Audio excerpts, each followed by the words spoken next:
Hey, I'm about to sit down with Kurt with Rocky Mountain Hunting Calls. We've got some big changes in their lineup. Two big changes in particular are about their bugle tubes. They've done something super innovative that I haven't seen done before. Kurt's going to break it down here shortly and see what is so new and innovative about these new calls. And now, I think just to round out the last of the new product, you have some external calls that are coming down. I don't have those with me. Do you have the little flirt and the on fire? I do. We can go over those. I apologize. The little flirt that I grabbed is a prototype that we've got. This is a very small call, as you can see. This call, when it's finished, will be black and orange. It'll be a black soundboard, an orange barrel, and a black rubber cap on it. This little call is just barely 2 inches tall, and it's a ½ inch in diameter.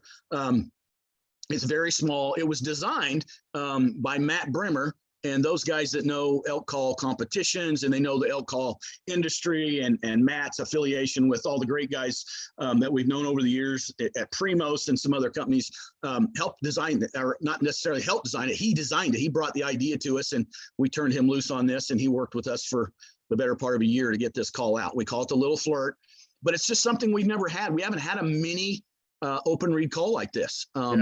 And there was really a need for this for us in our line to finish it out. We've got middle of the road stuff. We got some really upper end stuff in our acrylic calls, but this little flirt will be a lower price point call. It sells for retails less than $15, and it just makes a sweet little cow call that's just miniaturized like that. Yeah, that's it. Every time I see a actual someone holding it, I was like, man, that's so small. Like, there's no reason really not to have one, just because it's so size and weight efficient. So that's awesome. Yeah, and it's made off the same kind of technology, you know, that we've used before with a single reed and the curved soundboard, so they don't stick and all that same stuff that we've done with some of our other ones. But there's some thickness things and some tolerances inside this that Matt was adamant about, that we come up with when we built it. So this is all the kudos to him for helping us with that. Well, super cool. And then the on fire call. Yeah, that's another. This is an on fire right here. It's an acrylic turned barrel with a very small opening on the end. And another unique feature is it is I don't know if you can see that, but the reed actually has a notch in it. Yep. So again, this is under Rocky's signature series. It's on fire. A part of his line he's introducing in 21. This call actually has a more of a gap inside the soundboard and wedge area as well, that gives this reed a little more freedom than it would on ones that pinch tight.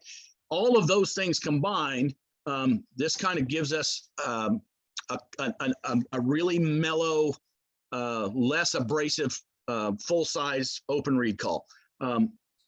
Part of that comes from the fact that it's pinched down to this small opening, and the other part is the way Rocky designed the reed with a little notch in the end of it. But it'll just be one that would be kind of middle of the road for us. Like I said, we've got like the Voodoo one and the Seducer we make in partnership with the RMEF.